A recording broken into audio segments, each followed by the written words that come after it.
Salut, nous c'est Antoine et Tiffany. Nous sommes les Green Pilgrims et nous adorons voyager. En 2023, nous avons décidé de changer notre mode de voyage. Nous avons acheté un Land Rover Defender de 98. Nous l'avons appelé Marguerite.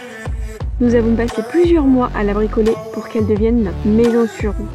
C'est à son bord que nous allons explorer l'Amérique du Sud. Abonne-toi pour suivre nos aventures.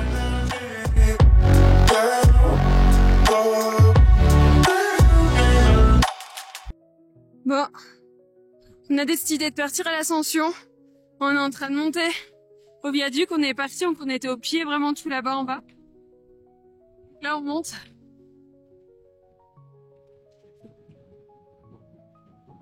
Hop, t'es tout là-haut.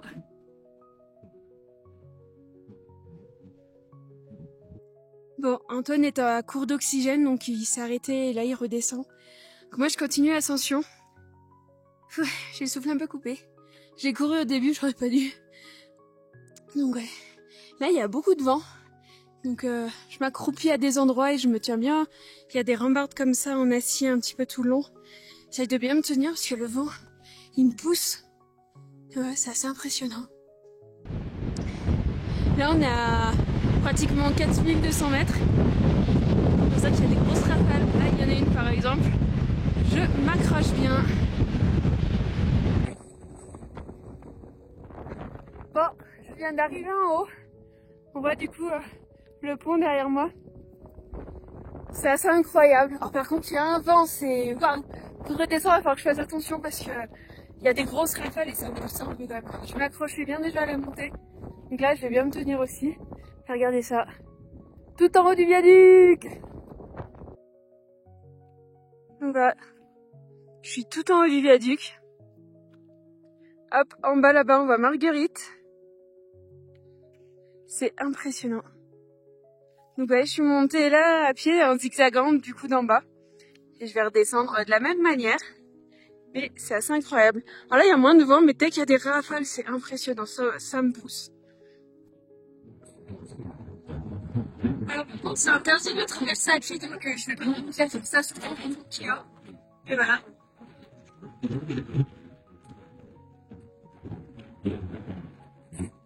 Magnifique. Regardez où est Tiffany. Je sais pas si on va la voir. Elle est montée tout en haut. Là, elle est en train de descendre petit à petit. Des énormes bourrasques de vent. Je sais pas si c'est pas elle, là.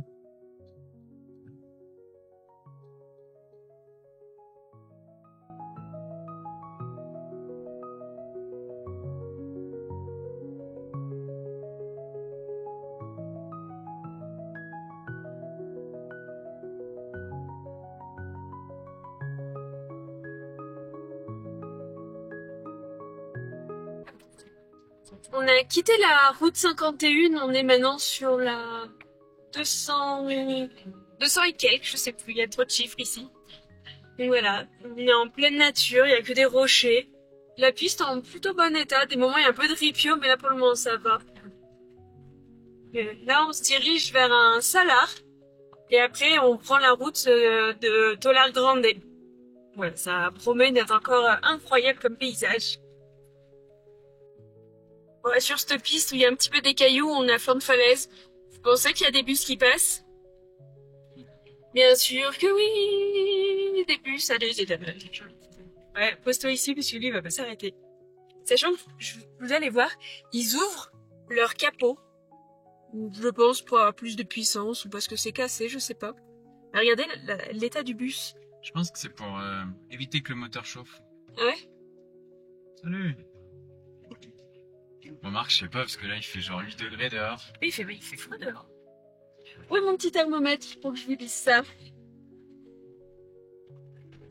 Il fait 9 degrés dehors et 17 dedans. Bon, par contre, c'est pas du tout à l'heure. C'est à l'heure française. J'arrive pas à le mettre à l'heure d'ici. Alors j'arrive pas, j'ai pas lu la notice, hein.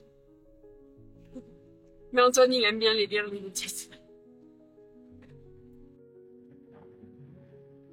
On vient de tomber sur tout un pot de lama. Un peu toutes les couleurs.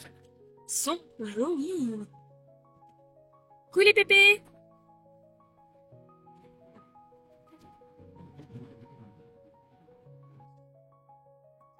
Bon, ça arrive souvent quand on fait de la piste. On a les placards, lui, et le deuxième, celui de la cuisine, qui s'ouvre et qui se vide un peu partout. Souvent, en prévention, on enlève les 2 paniers qui sont ici.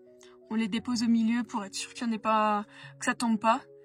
Et là, des fois on s'arrête pour tout ranger. Là, on l'a pas fait parce qu'on faisait que de la piste. Donc, on se dit, tant pis, on rangera à la fin. En fait, on a changé les aimants pour qu'ils soutiennent un peu plus de poids. Mais là, on a fait de la piste, à des moments on était un petit peu penché. Donc tout le poids qu'il y a dans le placard est contre la petite porte. Donc au bout d'un moment, elle finit par s'ouvrir. Donc après, on n'a pas des trucs très sécurisés pour quand on roule. Non, ça tombe pas bien haut, c'est pas des trucs fragiles. Donc là, la mission maintenant, ça va être de tout ranger. Allez, c'est parti. Bon, on a préparé à manger un peu rapidement parce qu'il y avait beaucoup de vent et il faisait assez froid. On s'est mangé une petite soupe. Donc là, on va se coucher et il fait 10 degrés dans Marguerite. Mince, j'ai appuyé sur le bouton. Ah, bah j'ai effacé. C'est bon. Il fait 10 degrés dans Marguerite et dehors il fait -1. Et là, il est 22h 22h30. Donc, la météo annonce -7 cette nuit. Donc on va voir, vu que ça enregistre le plus haut et le plus bas, on pourra voir demain matin combien il aura fait. Donc on a recalfeutré bien comme il faut parce que on a plus l'habitude, hein. On a passé quand même 2 semaines dans un camping où il faisait 40 degrés la journée. Là, Salta, il pleuvait mais il faisait pas froid non plus.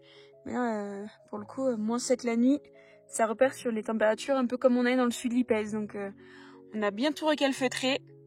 Comme ça, on devrait pas avoir trop froid cette nuit. On vous dira ça demain matin. Bon, il est 7h30, on vient de se réveiller. Et en fait, on a regardé la petite station météo. Alors, à notre réveil, il y a peut-être 20 minutes, il faisait 2 degrés dans Marguerite, là il fait 4. Et il faisait -14 dehors, et là il fait -13. Donc la météo annonçait du -7. C'est quand même un peu loupé, parce que ça a doublé quand même. Je crois que c'est notre réveil le plus froid. Non, on avait eu -10. On a eu -16. Ouais. Dans le sud de l'Ipèze. Ouais. Mais bon, c'est ce qu'on avait estimé, parce qu'on n'avait pas notre petite station météo. Là maintenant, on peut exactement savoir. Là, le soleil vient de se lever, donc je pense qu'il vient de passer par-dessus la montagne qui est derrière. Parce qu'on vient de prendre 1 degré. Et que le givre, là, il y avait une énorme couche de givre. Et on voit les gouttes qui coulent. Dès qu'elle repasse à l'ombre, elle regivre ici. On voit pas assez. Hein. Ah, ok. Et là, il faut sortir par -13 pour faire le thé. On était bien quand il faisait 40 degrés. Hein. Dans notre camping. On n'a pas trop d'entre-deux. On n'a pas de température estivale, tranquille. Bah si, Salta, on a eu de la pluie. C'était plutôt estival. Mm. Il faisait 14 degrés. Mm. Mais c'est vrai que oui. À San Pedro, il faisait 40. Et là, il fait -14. Allez, Dur. parti. Ça nous fait toutes les saisons en peu de temps. Mm. On aime moins. Allez. Go. Bon ben, je faisais le thé tranquillement, il n'y a plus d'essence dans le réchaud. Donc ça arrive souvent. Pour une fois, on va vous montrer, mais c'est pas la joie quand il fait quelques degrés. Moins quelques degrés. Et en fait, donc Tiffany doit monter sur le toit pour prendre le jerrycan d'essence. Donc moi, j'ouvre ici le petit réservoir. Et en fait, on a un petit filtre à essence qu'on met là dans le trou. Et après, avec le jerrycan, on remplit. C'est parti. Joli. Il fait super froid. Ça y est, le réchaud est rempli, relancé. On a remis le thé. Et en fait, regardez le spot sur lequel on est. On est au bord d'un salar qui fait un peu rosé. Je pense que je vais envoyer le drone pour vous montrer ça parce que ça a l'air vraiment super beau. On est au milieu de rien.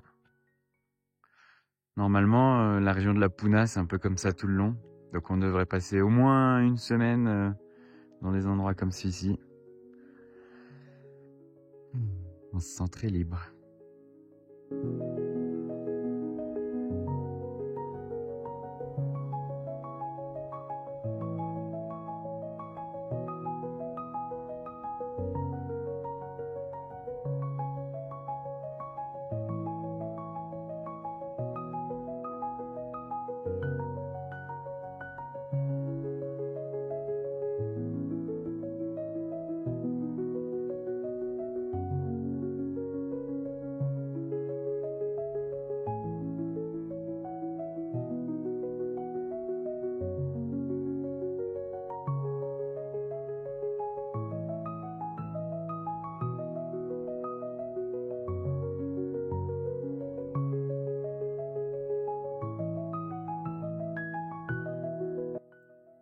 Bon, le -14 se fait ressentir au niveau de Marguerite. Elle a du mal à démarrer ce matin. Après, pour le coup, le soleil, il est magnifique. Il y a un beau ciel bleu. Je sais pas si vous allez voir, mais là-bas, il y a une montagne enneigée. On est vraiment bien. Mais Marguerite, elle a eu froid quand même. Hein. Après, -14, c'est quand même pas mal. Hein. Et là, pour le coup, l'arrière est au soleil, mais pas l'avant. Ah, au moins, ça, si le diesel avait gelé, ça dégèle. Ouais. Ça chauffe pas le moteur. Allez, Marguerite! Allez, Marguerite! Allez, Marguerite! On sait pas trop quoi faire dans ces moments-là. Du coup, je fais préchauffer plusieurs fois et je tente de temps en temps, mais si vous avez des astuces, on est preneurs. Allez, Marguerite, t'es la meilleure! C'est bon, vous entendez ce bruit? Marguerite a démarré. Bon, pas du premier coup, il nous a fallu bien 10 minutes. Mais bon, on peut reprendre la route. C'est parti. Là, on va en direction de Tolar Grande. Ça promet, une fois de plus, d'être incroyable.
Je sais pas si vous allez bien voir, au milieu de la route, il vient de partir là. Il y a un renard. Il est pas peureux, hein.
Regardez, on a encore un petit renard juste là. Il est en plein milieu de la route. Ils sont pas timides ici, hein. Le mec il se rapproche un petit peu, mais on va pas l'embêter plus longtemps. Il est aussi curieux que nous.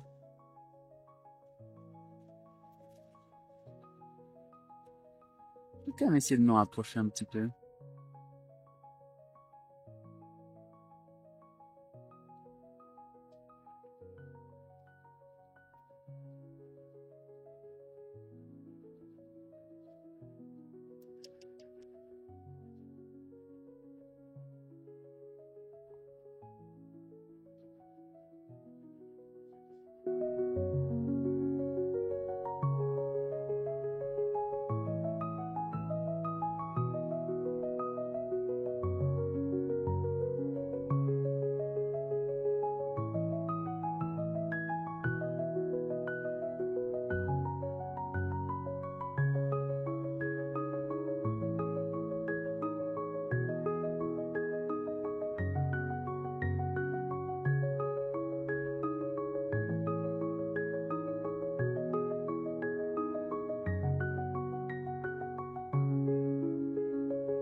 continue d'avancer dans la Puna.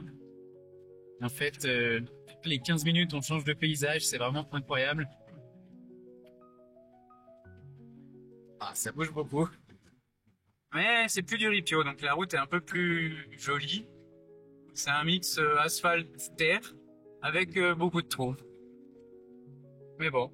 Bah, des moments, elle est bien lisse. Tiffany Schumacher se débrouille à merveille. Et là,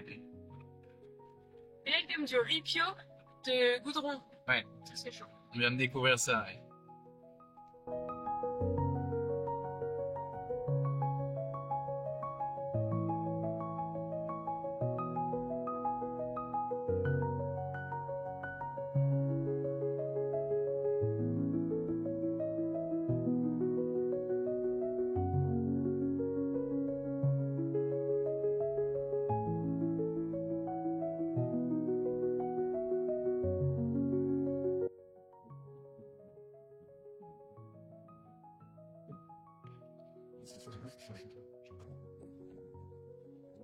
Oh, et voici l'intérieur du train. Bon, il n'y a plus de fauteuil, il n'y a plus rien. C'est assez endommagé. Oh. Il y a même des trous un petit peu partout. Mais il y a tous les petits compartiments. Parce que regardez. Installez-vous, vous êtes en classe affaires.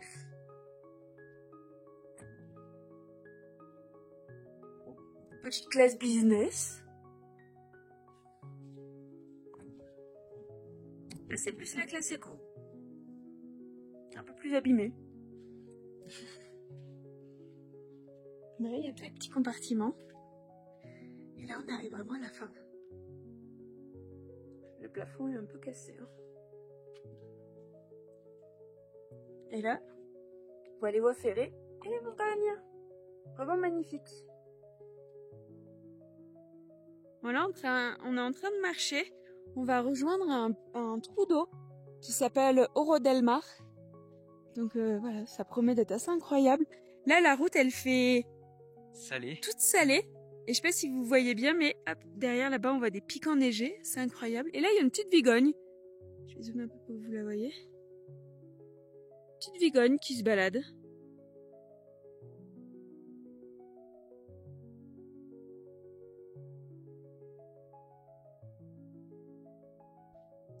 Bon, bah, on vient d'arriver sur le ponton. Donc l'eau est rouge. Alors je m'attendais pas du tout à cette couleur-là. C'est assez incroyable. Et là, tout autour, on voit vraiment le sel.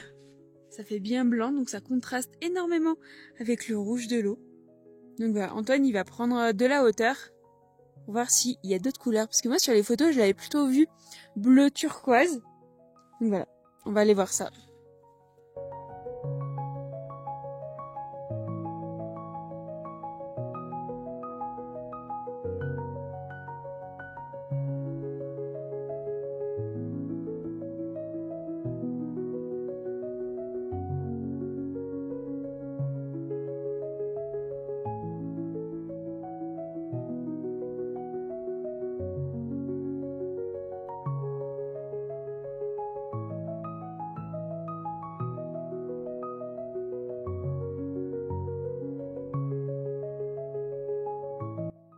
Bon, en fait, le trou d'eau, il est un petit peu plus loin, celui qui a la couleur très bleu turquoise.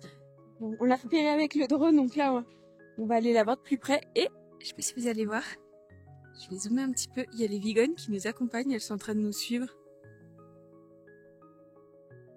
Elles nous rejoignent. Donc top, l'endroit est merveilleux et en plus, on a accompagné des vigognes. Trop content. Bon, ça y est, on est arrivé au trou d'eau. Alors, il est 17h, donc c'est dommage, le soleil, il est pas au zénith. Donc, elle est moins éclairée que ce qu'elle pourrait être, que ce qu'on voit sur les photos. Mais on voit quand même qu'elle fait bleu.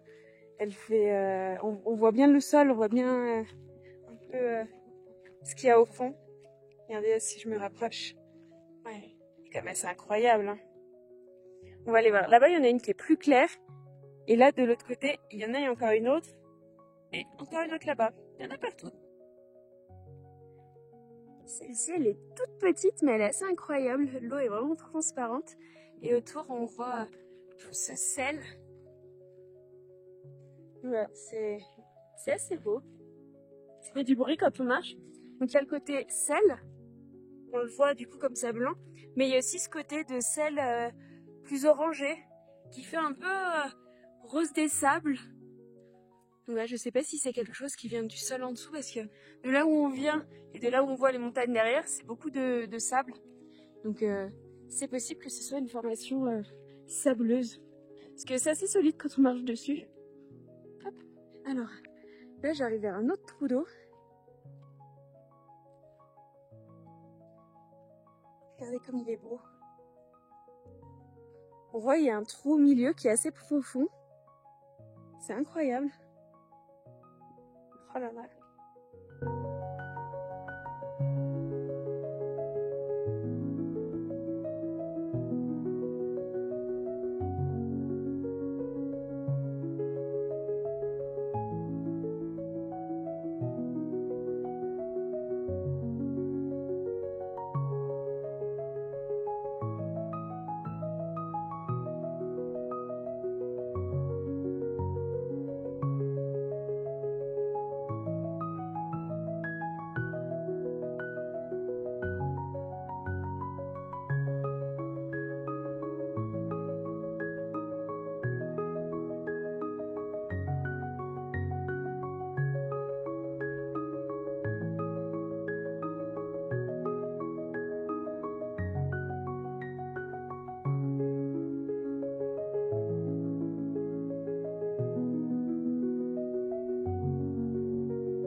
Donc voilà, voici la dernière, avec une couleur qui est incroyable. En fait, elle, le fond, il est blanc. Vraiment, la couleur, elle ressort, c'est...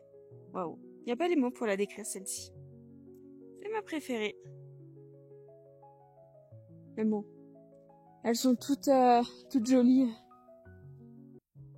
Regardez, ça fait des trous, avec, on dirait, des petites boules comme du coton, de sel. C'est assez rigolo. Mais si on essaye de toucher, c'est hyper dur. C'est un bloc. Comme un peu des cailloux. On peut pas les toucher. Mais il y a un petit trou d'eau. Et là, il y a le grand trou d'eau. Donc voilà, le lieu est vraiment magnifique, avec en arrière-plan des montagnes qui sont magnifiques. Et je vais zoomer pour qu'on les voit mieux. Nos petites vigognes. Oh, incroyable celui-là.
Bon, on arrive sur la ville de Tolar Grande et je sais pas si vous voyez la fumée que fait le camion quand il roule.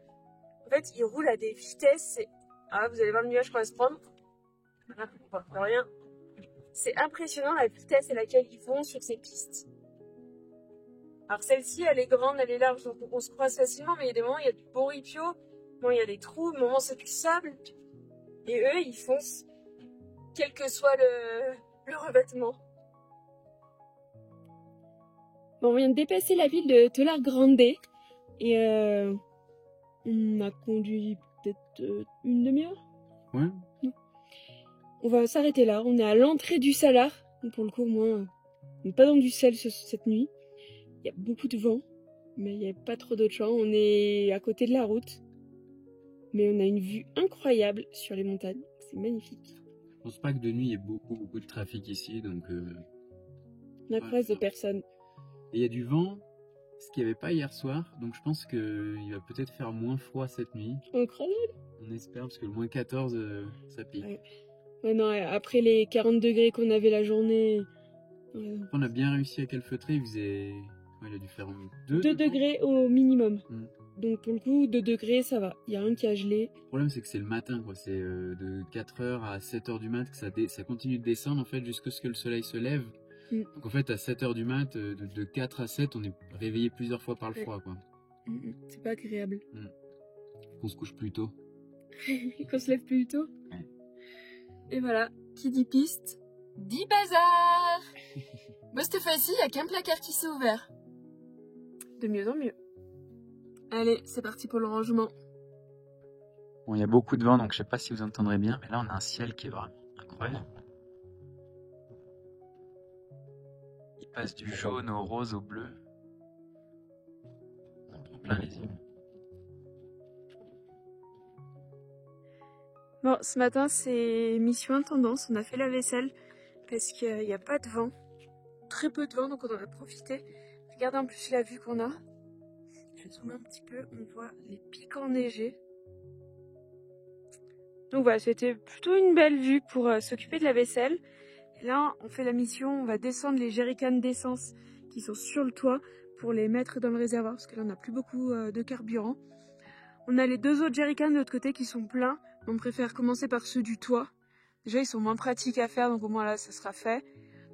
Et ça nous enlève un petit peu de poids sur le toit, donc c'est toujours mieux d'être plus léger au niveau du toit. Surtout que là, on a des routes où des fois, on penche un peu. Donc bah, ça enlève 40 litres. Ou 40, un peu plus de 40 kilos sur le toit, donc c'est plutôt pas mal. Bon, vu qu'on s'apprête encore à faire de la piste, on dégonfle les pneus. Ça devient un petit peu notre habitude.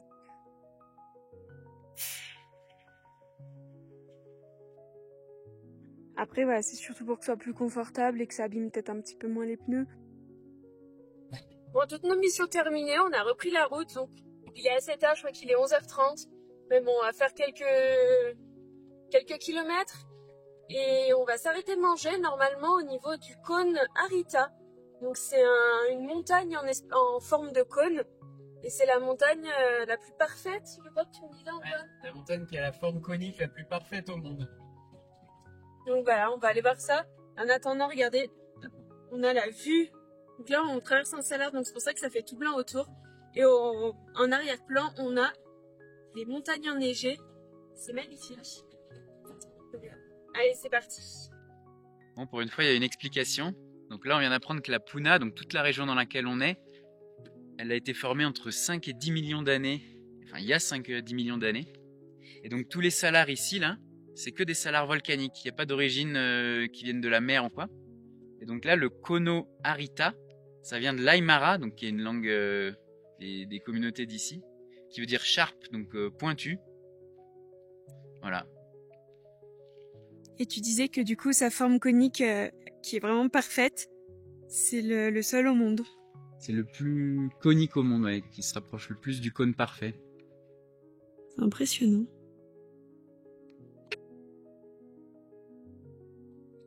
Si la vidéo t'a plu, mets un pouce, abonne-toi si ce n'est pas déjà fait. Si tu as des questions, n'hésite pas à les poser en commentaire. À bientôt pour de nouvelles aventures sur les routes.